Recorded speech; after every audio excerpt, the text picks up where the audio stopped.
বৰ্তমান সময়ত প্ৰায় সংখ্যক অসমীয়াই লক্ষী পূজা পালন কৰে। কোৱা হয় যে লক্ষী দেৱীক পূজা কৰিলে ধন সম্পত্তি বৃদ্ধি পায়, পৰিয়ালৰ সুখ সমৃদ্ধিৰ পথ মুকলি হয়। যদি ঘৰত আৰ্থিক সমস্যা চলি আছিলে সেয়াও নাইকিয়া হয়। আজি বাৰু আপোনালোকৰ ঘৰৰ ফালে লক্ষী পূজা পালন কৰিছিলে নেকি? কমেণ্ট কৰি জনাওকচোন। আৰু আমাৰ ঘৰৰ ফালে দুঠাইত ওচৰতে মানে লক্ষী পূজা পালন কৰিছে। মই আপোনালোকক দেখুৱাবলৈ চেষ্টা কৰিম ভিডিঅ'ৰ জৰিয়তে। আপোনালোকে ভিডিঅ'টো চাই থাকক। আৰু যদিহে আমাৰ ফেমাছ আছাম ইউটিউব চেনেলটোলৈ নতুনকৈ আহিছে তেন্তেহ'লে চেনেলটো ছাবস্ক্ৰাইব কৰি ৰাখক।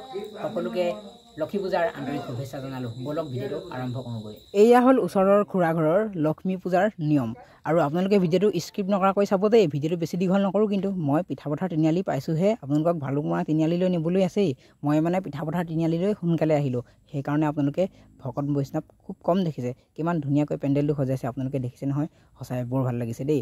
আৰু চাওক এইফালে চাৰিওফালে মানে ভকতসকল যিফালে সোমাই আহিব মানে চাকি দি থোৱা হৈছে। আৰু এইফালে ধুনীয়াকৈ বেনাৰ এখন লগোৱা আছে, মণ্ডপটো ধুনীয়াকৈ সজাইছে। আৰু এইফালে জুবিন দাক প্ৰথমতে শ্ৰদ্ধাঞ্জলি জনোৱা হৈছে। এতিয়া যাওঁ বলক ভালুকমৰা তিনিআলিলৈ। ভালুকমৰা তিনিআলিত লটাৰী খেলো হয় বোলে। প্ৰত্যেক বছৰে লক্ষী পূজা পালন কৰি আহিছে আৰু সেইকাৰণে এই বছৰো পালন কৰিছে। আপোনালোকে চাওকচোন, ইমানবোৰ মানুহ আছে, ভকত বৈষ্ণৱ তেওঁক ভক্তি কৰে। আৰু প্ৰথমতে চাওক জুবিন দাৰ সৌ ফটোখন তেওঁক আগতেই লগাই থোৱা হৈছে, তেওঁক শ্ৰদ্ধাঞ্জলি জনোৱা হৈছে। আৰু সৌফালে মা দেৱী লক্ষ্মীক পূজা কৰি থকা হৈছে। দেখিছে নহয়, এইফালে মানে কি হ'ল, আজি বহুত মানুহ তিনিআলিটোত। আপোনালোকে ভিডিঅ'টো শেষলৈকে চাই থাকক। এইফালে চাওক ৰাষ্ট্ৰীয় ঘাইপথত মানুহ আছেই। এইফালে চাওক দেৱী লক্ষ্মীৰ মূৰ্তি ভাগ পূজা কৰি থকা হৈছে। আৰু এইফালে চাওক জুবিন দাক প্ৰথমতেই শ্ৰদ্ধাঞ্জলি জনোৱা হৈছে। যি কি নহওক, আজিৰ ভিডিঅ'টো আপোনালোকে চাওক, বেছি দীঘল নহয়। লটাৰী খেল কেনেকৈ হয়, ময়ো মানে ইয়াত হাঁহ এটা পালোঁ দেই। আপোনালোকলৈ এটা অনুৰোধ যে ভিডিঅ'টো বেছি দীঘল নহয়, 5 মিনিটমানৰ হ'ব। আপোনালোকে ভিডিঅ'টো চাওক। আৰু মানে কি হ'ল, লটাৰী টিকেট কেইটামান ময়ো বিকি দিলোঁ আৰু ময়ো 2টা টিকেট ল'লোঁ। এতিয়া কি হ'ল, আপোনালোকে ভিডিঅ'টো চাওক, কোনে পায়। ঠিক আছে, এই লটাৰী খেলাই থকা হৈছে। হাঁহৰ টিকেট এইপিনে হাঁহ আছে। আমাৰ ইয়াত মানে কি হয়, লক্ষী পূজা যিদিনা পতা হয় সেইদিনাহে মানে লটাৰী খেল খেলোৱা হয়। এইফালে হৈ গ'লগৈ, এতিয়া খেলোৱা হ'ব, কোনে পায় দেখা যাব। এই মোৰ নামটোতো লিখা গ'ল। হ'লগৈ মোৰটো ক'ত গ'ল? 24 আৰু হেৰি আছিলে, 24 আৰু 4। দিয়ক খেলাবলৈ হৈ গ'ল নেকি? ল'বা নেকি?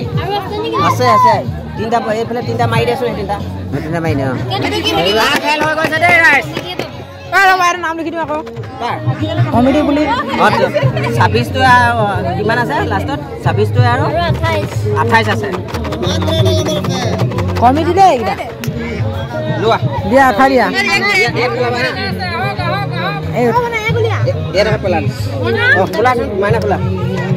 মোৰ নামত যদি ফুটাই হৈ যাবগৈ, 2টা লৈ থোৱা আছে। নাম্বাৰ বেছি হ'লে আকৌ এবাৰ খেলাম খালি দেই। 35টা বনোৱা আছে। কিমান ওলালে?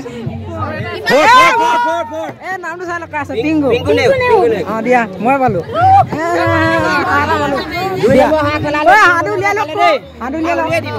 মতা নে মাৰি খেলালো।